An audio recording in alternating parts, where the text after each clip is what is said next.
আমরা এই যে আমার উস্তাদ লুঙ্গি বেড়ে বসে রয়েছে, তারপরে যে আমিও একই অবস্থা। আমরা আজকে খুব সকালে ঘুম থেকে উঠে একসাথে বসে রয়েছি, একটা বিষয় আছে এই জন্য বসে রইলাম আর কি বাসার নিচে। এই যে উস্তাদের অবস্থাটা একটু দেখেন আপনারা। উস্তাদ কিন্তু কয়দিন আগেও আছিল রাজা।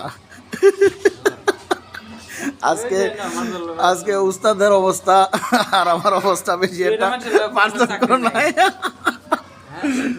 আজকে এই হলো আমাদের অবস্থা। আমরা যদি বাড়িতে থাকতাম তাহলে আমরা আরো ভালোভাবে দেখাইতে পারতাম আপনাদেরকে যে আমরা এই বাড়িতে কিছু লোক আছে দেখবেন বন্ধের মাঝখানে বসে থাকে।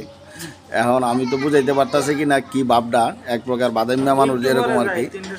এই যে আমার উস্তাদ মানে লুঙ্গি পরে বসে রয়েছে, আমিও কি অবস্থা, কিচ্ছু করার নাই।